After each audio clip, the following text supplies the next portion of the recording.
Bonjour à tous, bienvenue dans un nouveau numéro de 100% Paris Turf. Nous allons étudier aujourd'hui la réunion de dimanche à Vincennes. C'est la journée du Portugal sur la cendrée parisienne. Et côté piste, il y aura deux groupes, dont un groupe 1, le prix des élites, pour des chevaux montés âgés de 4 ans. Et j'ai à mes côtés deux pronostiqueurs pour étudier cette réunion. On commence par Cédric Bloquet. Bonjour Cédric. Bonjour Lara, bonjour à tous. Et Romain Porret. Bonjour Romain. Salut Lara, salut Cédric et bonjour à tous. Allez, on ne perd pas de temps, on commence tout de suite par la première épreuve de la réunion, c'est le prix de Tours, le prix Frantugal TV, une épreuve pour des pouliches âgés de 4 ans sur 2175 mètres, une épreuve attelée. Romain, on commence par toi, quelles seront tes deux favorites? J'ai eu du mal à me décider dans cette course et puis j'ai finalement opté pour Jessie Lucky qui n'a pas été très heureuse la dernière fois. Elle a eu un bon parcours jusqu'à l'entrée de la ligne droite et puis ensuite elle n'a pas eu complètement l'ouverture. Je pense qu'elle aurait pu faire mieux. Eric Raffin a priori avec quelques ressources. Donc le 5 et puis je vais reprendre Jamini Star. C'est une jument que je suis que je suis depuis longtemps chez Jean-Philippe Ravgeot. Elle a beaucoup d'allure et la montée de la grande piste c'est toujours un problème. Mais là le fait que ce soit une courte distance, je pense qu'elle va pouvoir bien s'élancer en descendant en plus. Donc la dernière fois, elle n'était pas du tout à bout de ressources quand elle a fait sa faute. Donc je la reprends. 5 et 7 pour la première. Cédric? Ouais, c'est un tout petit prix de série pour démarrer cette réunion. Des juments qui n'ont pas vraiment beaucoup de marge. Moi, j'ai opté aussi, comme Romain, pour le 5, Jessie Lucky, qui n'a pas pu vraiment s'exprimer pour finir la dernière fois dans un lot à peu près similaire sur cette distance des 2100 mètres. C'est auto-start la dernière fois, cette fois-ci, ça la volte, mais ça ne devrait pas lui poser de problème. Et j'ai placé en deuxième position le 2, Johanna Jobina, qui possède une première chance théorique. Bon, elle a un petit peu meilleur record à droite au dire de Mathieu Mautier, mais bon, comme c'est la grande piste, ça devrait quand même aller pour tourner. Parfait. On passe à la deuxième. Une épreuve pour des mâles de 3 ans n'ayant pas gagné 40 000 euros. Cette fois sur la distance classique, 2700 mètres de la grande piste de Vincennes. Cédric, tu gardes la main. Quels seront tes préférés? Là, on monte de plusieurs niveaux avec des 3 ans d'avenir. Le 5, Keep Your Dreams, vient de faire grosse impression sur ce parcours. C'est rare d'ailleurs de voir Jean-Philippe Dubois aussi motivé que la dernière fois. Il a été devant et au vent. Et pourtant, il a joué avec ses adversaires dans la ligne droite. À mon avis, c'est un cheval qui a beaucoup de marge. Et s'il est aussi offensif que la dernière fois, il est capable de poursuivre sur sa lancée. Et j'ai placé en deuxième position le numéro 10, Calaou du Vivier, qui a très bien couru dans l'arrière Link Cup. C'est un lot relevé. Ce jour-là, il a été un peu malheureux à la corde, mais il a donné un très bon coup de rein pour finir à la corde. Il sera encore plaqué des 4 pieds. Et on va faire confiance au tandem Ploquin-Garato qui ont gagné le Critérium et Crack-Tamatou. Donc voilà, ce sera mon jeu de mai 5 et 10. Romain, ta préférence va également vers Keep Your Dreams. Oui, ouais, sans hésiter. Cédric a tout dit sur ce poulain. Il est bon, certainement très bon même. Il est beau et puis je pense qu'il peut monter de catégorie. Mais le lot est bien composé. Et après, il y a pas mal de possibilités. Autant lui se détache un peu. Après, moi, j'ai fait avec Kaiser, le numéro 1. Alors qu'il n'y a que des bonnes perfs, mais on sent que c'est un poulain qui a encore besoin de se façonner. Et Franck Nivard, là, reprend les rênes la dernière fois. C'était Antoine Vielle, puisqu'il était mis à pied de mémoire. Mais voilà, il y a plusieurs possibilités pour la deuxième place. On aurait pu aussi citer Caléo du Bélé, qui est un bon poulain. Enfin, voilà, il y a... Mais derrière Ouais, voilà, tout à fait. Ouais. Il y a pas mal de bons chevaux. Mais en tout cas, Keep Your Dreams, c'est vraiment une attraction pour moi dans cette course. Parfait, on retient Keep Your Dreams dans cette deuxième épreuve. On passe à la troisième, on reste avec des mâles de 4 ans cette fois le prix Radio Alpha, le prix de Bayeux. Ils seront 12, toujours sur ce parcours des 2700 mètres. Romain? Bien, Joel Durib n'a pas connu la défaite encore cette année. 3 courses, 3 victoires. Dans des chronos assez intéressants à Cherbourg. Il trottait 15 une fois et 15-1 l'autre fois. Et puis ensuite, il a gagné à Anguin. Bien. Il a bien gagné à Anguin. Donc, ça contraste vraiment avec son année 2022 où il avait pris des places au mieux. Il avait aussi galopé quelques fois. On sent que c'est vraiment un cheval qui, en étant déféré des 4, a franchi un net palier et puis est peut-être aussi plus facile à exploiter de cette manière-là. Je pense pas que la longue distance va le déranger, bien au contraire. Après, voilà, faut passer la grande piste. Il y a quand même des petits points d'interrogation, mais c'est un bon cheval. Et puis le 8, alors je vais prononcer Jerez, mais je ne sais pas si on dit vraiment comme ça. Il est très bien engagé. Thierry Duvaltin, j'ai beaucoup aimé sa course de Graigne. On sentait bien que cet engagement-là était dans un coin de la tête de son entourage. Voilà, mais il est en retrait pour moi de Joltury. Cédric? Moi, j'ai exactement le même jumelé dans mes mordes. Joël Durib, je sais qu'il est estimé par son mentor Joël Allais.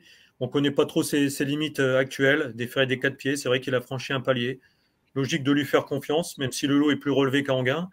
Et le 8, le Duval d'Estaing, comme l'a dit Romain, quand on visionne sa dernière course à Graigne, son driver qui travaille chez Thierry Duval d'Estaing n'a pas été méchant. Pour finir, certainement vu de cette course, il va déférer des 4 pieds pour la première fois. Vu ses allures, ça devrait bien lui convenir. Donc, ça me semble aussi un choix logique. Parfait. Bon, on va passer au Quintet. Le Grand Prix du Portugal, une course sur 2850 mètres, des chevaux d'âge, âgés de 7 à 10 ans. Et une épreuve qui a fait le plein. Cédric, tes favoris? Ouais, un cheval que j'aime beaucoup, c'est le 8, Graal du Trésor. Alors, certes, il vient d'être battu en province sur l'herbe, mais il ne faut pas lui en tenir rigueur. Mathieu Mottier a certainement visé cette course et c'est surtout son jardin de prédilection, les 2700 mètres de la grande piste. Il a rarement déçu sur ce parcours. Il a même rivalisé avec des bons chevaux comme Gamin Jabba. Donc moi, je lui fais confiance sans hésiter. Et je lui associe le 16, Jimmy du Pomereux. Alors, on l'a vu à son avantage ces derniers temps à Cagnes-sur-Mer, mais David Signé fait un déplacement ambitieux pour cet engagement idéal. Par le passé, le cheval avait réussi déjà sur la grande piste, dans des lots bien composés. Donc, ça sera 8 et 16. Romain, 8 et 16 pour toi aussi? Alors le 8, oui, Graal du Trésor. J'ai pas beaucoup réfléchi pour le mettre en tête. Je trouve que c'est un favori logique et Cédric a bien argumenté, donc je vais aller dans son sens. Après, je me suis posé pas mal de questions pour Gimme du Pomereux parce que je serais assez curieux d'en savoir plus en fait avec David Signé parce qu'il a quand même couru très très récemment le 18. Donc ça, c'était, je vais pas dire de bêtises, lundi. Ouais, il a À confié dans nos Cavaillon. colonnes que c'était en prévision de cet engagement favorable. Ouais, j'imagine parce qu'il est très bien engagé, donc ça saute aux yeux forcément. Après, moi, la course rapprochée, plus le voyage, plus tout ça, sur l'engagement et la valeur du cheval, il n'y a aucune contestation. Après, ça me fait juste un peu peur cette course-là, bon, qui finalement n'était pas une course dure, mais je trouve ça un peu rapproché. Alors c'est pour ça finalement j'ai opté pour Grande de Ranchy, mais voilà, je trouve qu'elle a couru dans un lot intéressant à Pornichet. Ça s'est joué un peu au sprint. Et elle était, les chevaux qui étaient devant elle sont quand même des chevaux de qualité. Il y avait notamment Girl de Bassière. Voilà, c'est une possibilité plutôt pour une place. Mais je pense que Graal du Trésor, ouais, comme l'a dit Cédric, sur ce parcours-là, il est au top là. Parfait. Avant de passer au prix des élites, on va parler de la 5e, une course pour chevaux d'âge. Ils ont 7 et 8 ans sur 2100 mètres de la grande piste de Vincennes. Romain? Alors, comme on dit de temps en temps, la tête et la queue. Mais j'ai commencé par la queue avec Mister Donald le 14. C'est un coup de poker plus qu'autre chose, hein. L'autre jour, il a beaucoup tiré. Il a néanmoins réussi à mettre un coup de rein sans être tout à fait heureux dans la ligne droite avec Julien Dubois de mémoire au sulky. Et c'était, je crois aussi, sa première course pour Laurent Abrivard, qui était intéressante. Le chrono était pas fou, mais le comportement du cheval me laisse penser qu'il va pouvoir monter là-dessus. Avec Alexandre Abrivard cette fois au sulky, donc le 14. Et puis l'As, Grand Sourire, qui est à mon avis le bon cheval français de la course. Ça s'était pas trop joué pour lui. Un jour où il avait fini deuxième, c'était lors de sa dernière course sur ce parcours-là, mais le chrono de 11,5 est suffisant pour bien figurer dans ces lots-là, quoi. Cédric? Ouais, j'ai longtemps hésité dans cette course, elle paraît très ouverte, il y a beaucoup de possibilités. J'ai pris les Français, le 3 Gorestan. Vu la qualité de l'engagement, on a l'impression que c'est une course visée. Il a moins de 700 € du plafond. On a fait appel à Franck Nivard justement pour cet engagement. Il a déjà gagné sur le parcours des 2100 mètres de la grande piste en marchant 11 fractions. Maintenant, il faut que ça se passe bien. Pareil pour l'As, Grand Sourire. Comme le dit Romain, il vient d'échouer de peu sur le parcours, mais avec lui, on le sait, faut courir battu et faire que la ligne droite. Donc j'ai mis 3 et As, mais c'est le parcours qui fera la différence entre tous ces concurrents. Parfait. On passe au premier groupe de la journée, c'est le groupe 1, le temps fort, le prix des élites. Un classique monté pour des éléments âgés de 4 ans sur la distance de 2175 mètres. Une épreuve où Jean Balthazar pourrait briller pour la première fois au plus haut niveau. Cédric, qu'est-ce que tu en penses justement de ce Jean Balthazar? Bah oui, voilà, justement, c'est le favori logique de la course. Il a largement fait ses preuves face aux meilleurs au trot monté. En plus, il va être déféré des 4 pieds. Il n'a été qu'une seule fois. Il avait été battu, mais troisième dans un groupe 1 en courant très bien, en supportant le poids de la course. Ce jour-là, il avait dû dépenser beaucoup d'énergie pour contrer Jeanne Aimé, qui court d'ailleurs dans cette épreuve. Bon, pour moi, les 2100 mètres, il sera encore mieux parce qu'à la clé, il a déjà gagné 3 fois sur 2100 mètres autostart. A priori, tous les feux sont au vert pour le voir lutter pour la victoire. Puis j'ai repris la ligne du dernier préparatoire où ce jour-là, le numéro 7, Je m'envole, lui avait donné une très belle réplique. Elle avait été devant ce jour-là. Le raccourcissement de la distance devrait au contraire l'avantager. Donc j'ai mis 13 et 7 en toute logique, tout en sachant que le 9 Jaguar du Goutier a très bien couru dimanche dernier dans le critérium, mais en étant malheureux. Mais je demande à voir au trot monté quand même. Je me demande s'il n'est pas meilleur athlète ce cheval. Romain, qu'est-ce que tu en penses? Bah, la logique plaide pour Jean Balthazar, hein, c'est un favori tout indiqué dans cette course-là. Donc voilà, le 13 en tête sans hésiter. Je me doutais que Cédric allait garder Je m'envole, donc juste pour mettre un peu l'accent sur la candidature de Jaguar du Goutier, moi j'ai mis le 9 en deuxième. Mais ça tourne autour de ces 3 chevaux-là, je pense. Jaguar du Goutier, il a bien couru dans le critérium. C'est un cheval qui a déjà couru au monté, qui revient donc dans cette spécialité-là. Voilà, mais il va finir au mieux, je pense, deuxième, troisième, quoi. Derrière Jean Balthazar. Parfait. Bon, on retient Jean Balthazar, votre favori. À tous les deux, la 7e, c'est une course européenne pour des femelles âgées de 7 et 8 ans, 2100 mètres de la grande piste. Elles seront 10 au départ, Romain? Ouais, alors là, c'est pas très simple.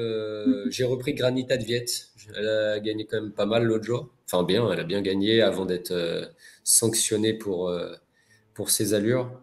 Ouais, je me dis que Sébastien Ernaud, il va rectifier le tir, hein. Donc, Eric Raffin au sulky, plaqué devant, pas déféré derrière cette fois. Donc, elle doit certainement être un peu fragile à ce niveau-là. Mais ça peut suffire. Après, c'est assez ouvert. J'ai complété mon ticket avec le 10, Madame Af. Pas simple à dire ça. Jump Mira, on va dire. Je pense qu'elle aurait dû gagner à, je crois que c'est Saint-Galmier, où elle est allée courir avec Jean-Charles Piton. Elle avait fait Argentan bien, deuxième. Saint-Galmier, ensuite, troisième, malchanceuse. Dieppe, septième la dernière fois, mais d'après les échos que j'ai eus, la piste de Dieppe était très très lourde. Et elle, c'est une petite ponette qui jette la patte. Donc, c'était a priori pas vraiment pour elle. Donc, j'oublie totalement sa dernière course. Donc, 9 et 10. Cédric? Ouais, encore un lot très homogène. Alors, j'ai longtemps hésité aussi entre le 2 et le 9. Donc, le 2 Galaxy du Homme et le 9 Granita de Viette. Alors, ce qui m'embête, Granita de Viette, il y a deux choses. Déjà, elle n'est pas déférée des postérieurs et les pensionnaires de Sébastien Arnaud, moi, je les trouve beaucoup plus performants quand ils sont déférés complètement. Et la chose, c'est à son numéro 9. Elle va être tout en dehors. Donc, je vais préférer le 2 Galaxy du Homme, qui n'a jamais déçu sur le parcours. Ça a été plusieurs fois la note, d'ailleurs. Elle finissait fort. Petite préférence pour le 2 par rapport au 9. Parfait, on passe à la 8e. C'est le deuxième groupe de la Réunion, hein. Un autre groupe monté, un groupe 3. Cette fois-ci, le prix Georges Dreux, 2850 mètres. Des chevaux d'âge bien connus des parieurs. Cédric, quelles seront tes deux préférences? Moi, j'ai repris la ligne du 5 septembre, où ce jour-là, le numéro 2, Granit Mélois, battait le 4 Philwell. J'ai gardé le même ordre, tout en ayant hésité, parce que ce jour-là, Philwell était parti au galop, mais quand on revisionne la course, Granit Mélois, finalement, n'était pas... était à peu près à côté de son rival en début de parcours, malgré la faute de Philwell. Et il avait fait un truc, Granit Mélois, parce que dans la descente, il avait été très fort, et il avait poursuivi son effort jusqu'au bout. Alors c'est vrai, Philwell avait fait le meilleur dernier kilomètre en 11 et fractions ce jour-là, mais Mais quand même, il y avait la manière qui était pour Granit Melloy. Et on sait que quand il est bien, c'est un sacré cheval. Maintenant, Philway, il va pas falloir qu'il parte au galop à chaque fois. Il a tendance à parfois se mettre au galop. Romain pourra peut-être en parler plus en détail que moi, mais Philway, des fois, il a tendance à faire des fautes. Donc j'ai préféré le 2. Parce que les vieux, les plus titrés, on a l'impression qu'ils sont sur la pente descendante. Je pense à Hirondelle du Rip qui a été décevante en gain, à Happy and Lucky et d'autres. Donc j'ai préféré les petits numéros. Romain, justement, qu'est-ce que tu en penses de Philwell? Qu'il a fait une belle course. Camille s'expliquait pas trop sa faute au départ la dernière fois. Il avait très bien couru dans le Prix de Londres auparavant. Mais c'est vrai que Granit Melloy, il avait fait une belle perf. Alors moi, j'ai tenté de reprendre la ligne de Figaro de l'Arrêt et Philwell dans cet ordre-là, donc 5 et 4, parce qu'ils ont souvent couru ensemble, que eux aussi ont parlé un petit peu plus tôt d'un cheval qui était parfait sur les 2008. C'est Graal du Trésor, il me semble. Eux, voilà, c'est pareil, ils adorent ce parcours-là. Mais bon, Granit Melloy, il a été très bon la dernière fois, c'est vrai, il va falloir aussi l'attraper. Donc, bon, je retente quand même Figaro de l'Arrêt, le 5 et le 4 Philwell. Figaro de l'Arrêt, il a été malchanceux dans le Prix de Londres. Apparemment, il y a eu une petite gêne devant les tribunes, donc sa dernière course attelée, on oublie forcément. Et le revoilà donc dans sa spécialité de prédilection. Donc parfait. 5 et 4. C'est noté. Merci beaucoup. On passe déjà à la 9e et dernière course de ce dimanche à Vincennes. C'est une épreuve pour des juments de 5 ans, 2700 mètres de la grande piste, une nouvelle fois, 13 concurrentes au départ. Romain, je te laisse la main. Moi, j'aime beaucoup depuis longtemps Ice Citrus, qui est une jument qui a été préservée par Thierry Duval d'Estaing, beaucoup préservée, je trouve. Alors, je ne sais pas si elle a eu des problèmes de santé, mais en tout cas, elle a peu couru cette année. Elle a fait une course au mois de janvier. Et puis après, donc, elle a priori pris du repos. Et la voilà au second semestre, là, en pleine forme. 4e pour sa rentrée, gagnante ensuite à Anguin, déférée des 4. Très bonne 4e, enfin, je vais dire 4e normal dans un lot peu fourni en partant, mais avec des bons chevaux et surtout des mâles au début du mois d'août. Et puis l'autre jour à Châteaubriand, ça s'est pas très bien passé. Il y a un cheval qui a galopé devant elle dans le dernier tournant, qui l'a un peu emmené à l'extérieur. Idol of Love est passé par la corde. Enfin bref, le tout mis bout à bout, je pense qu'elle aurait aussi pu gagner cette course-là. Mais non, là contre les femelles, c'est une très belle course. Et puis j'ai mis le 5, Illusion d'amour, elles ont déjà couru ensemble et elles ont déjà terminé dans cet ordre-là. Donc 9 et 5. 9 et 5 pour Romain. Cédric? Ouais, moi j'ai fait confiance au numéro 11, Iris From, sur ses perfs de l'hiver dernier, notamment une 2e place derrière Iroise de la Noé. Iroise de la Noé, elle courait avec ses enfants là, dans cette course. Alors, elle peut peut-être manquer d'une course, elle a un seul parcours dans les jambes. On pense que ça doit être la course visée par William Bijon. Cette fois-ci, elle va être déférée. Et donc, je mis en 2e le 9, Ice Citrus. C'est vrai, 2e en dernier lieu à Châteaubriand, d'Idol of Love, qui a brillamment répété cette semaine à Toulouse. Donc, 11 et 9. Tout en ayant un petit regret quand même, c'est le 10, Ivana Derac, qui a très bien couru à 2 reprises à Feur et à Anguin. Parfait, c'est noté. On va passer, avant de se quitter, au coup sûr de la réunion. Cédric, quel sera ton coup sûr Pour moi, ça sera Jean Balthazar. Je ne le vois pas battu. Parfait. Romain? Keep Your Dreams, le 205 pour moi. Parfait. Donc le 205, on résume, 205 Keep Your Dreams et le 613 Jean Balthazar dans le prix des élites. Parfait. L'heure pour moi de vous remercier, messieurs. Merci. Lara, de rien. On remercie également Manon qui est aux manettes de l'émission. Bon jeu à tous et puis à bientôt. Salut. Merci à vous d'avoir suivi cette vidéo. Alors pour vous abonner à notre chaîne YouTube, c'est ici. Et pour suivre encore plus de vidéos Paris Turf, c'est de ce côté.